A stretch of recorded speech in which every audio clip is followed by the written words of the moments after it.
How's it going, everyone? Thanks for jumping back into the cryptoverse.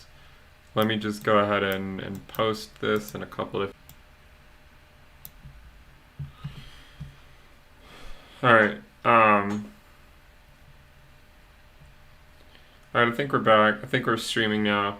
I just wanted to do... I don't normally do live streams during the week, during the middle of the week, but I figured I would today, so let's go ahead and jump in. And if you guys have any questions, be sure to put those in the comment section, and I'll try to answer as many of them as I can.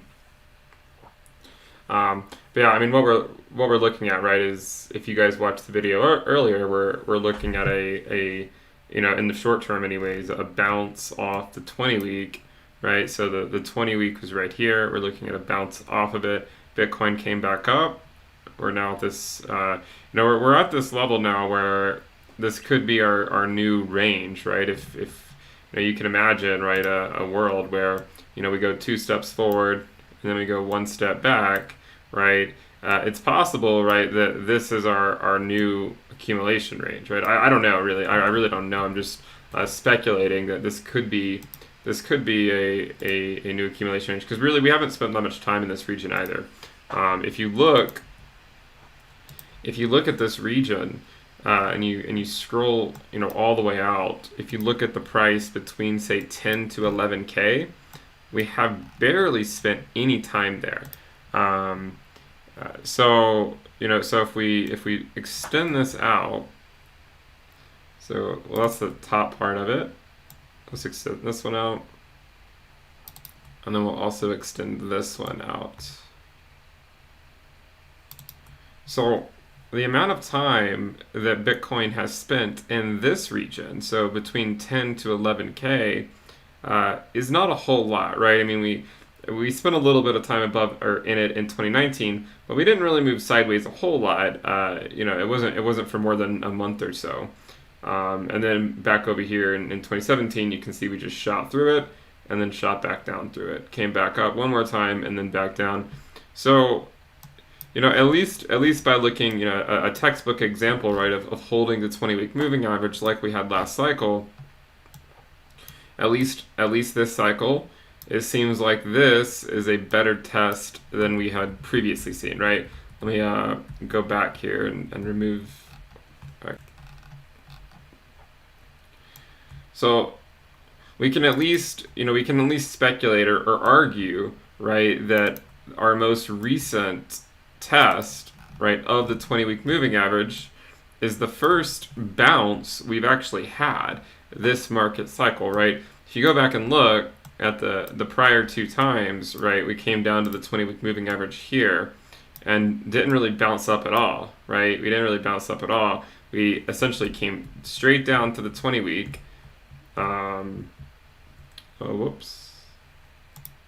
So we came straight down to the 20-week and essentially just held it, or initially just dropped straight below it, right? We came down to it and then immediately dropped below the 20-week moving average. And in fact, we dropped down to the 100-week, right? And then the second time, again, we came straight down to the 20-week and then fell immediately below it down to the 200-week moving average. So at least in the short term, right, it looks like this, as we made a video a few days ago, it looks like this is at least a bounce, right? A bounce above the 20-week.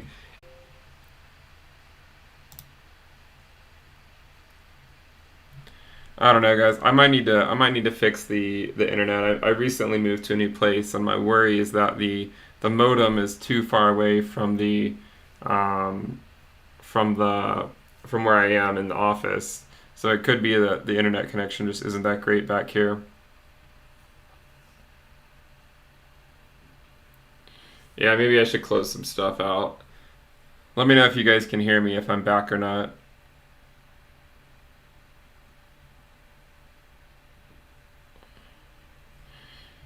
All right, we'll see. We'll see if it stays like that or if it keeps going out. If it keeps going out, I'll have to just end the stream and we'll jump back in another time once I've improved my internet where I currently am located. So yeah, I mean, we've seen this before, right? I mean, if during this type of move, altcoins will bleed against Bitcoin, when Bitcoin goes up really quickly, like we're seeing this past week, altcoins tend to bleed against Bitcoin. The main thing, as we've said, that will help altcoins really gain on Bitcoin, right, would be if Bitcoin starts moving sideways, or maybe even moves up to in this region and starts moving sideways. So we need, ultimately speaking, I think for Bitcoin to, for these altcoins to start moving against Bitcoin, Bitcoin needs to chill out a bit, right? So right now, all eyes are on Bitcoin, and its proximity to the 20-week is I think what the market's looking at, right? Because it's only, if you were to take a measured move from where the price currently is down to the 20-week, it's only about a 7.5% drop, right? So if the price were to drop like 7.5%, this, altcoins would likely continue to bleed against Bitcoin. So let me refresh this page and see where everything is. So yeah, I mean, you can see Bitcoin's at 10.9. Ethereum did move up a little bit today, around 5% or so, but nothing to write home about or anything. Chainlink is one of those ones that's probably, I mean, it's still in cool off mode, I think, from the bubble that it was in. And Cardano, these coins, when Bitcoin is close to the 20-week and testing it and finicky, they don't really perform as well, right? They need the confirmation that Bitcoin is bullish, right? And Bitcoin has given no such confirmation, right? Not yet, not at least in the short term. So, sorry, I'm just looking at the. Yeah, sorry, we do have. I do have internet at the new place, or Ethernet. It's just that the modem is very far away from where I currently am, and I'm actually just on Wi-Fi right now.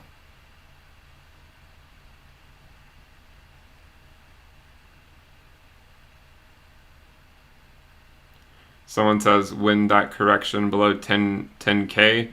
I don't know. I mean, I don't know that we're going to go below 10K. I mean, we might, right? But at the same time, we actually went below it 6 times on the daily time frame, right?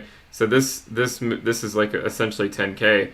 You can see that we had about 6 different, so 1, 2, 3, 4, 5, maybe 7 days in a row, right, where you could have got into Bitcoin for approximately $10,000, right? I mean, you would have gotten into it maybe at 10,000 or slightly below 10,000.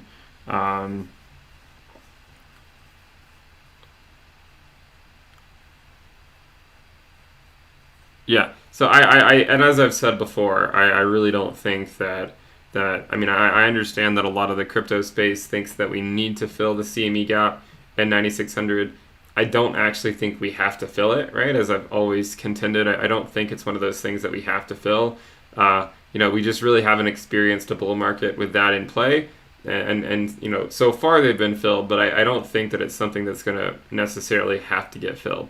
So in my opinion, it would be very risky, right, to be trading based on this idea that it has to fill. Because what if it doesn't, right? Do you want to be that guy that's looking at like $100,000 Bitcoin, wishing you had bought in at like 10K, but you didn't because you thought it was going to go to 9,600? It just kind of seems like a rounding error at that point.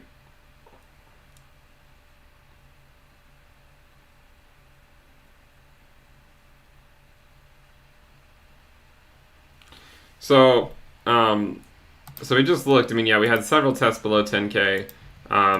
Plenty of time to buy it below 10K, right? But I can assure you again that if the price of Bitcoin were to drop back down to the 20-week, if we were to see that move back down to the 20-week, again, other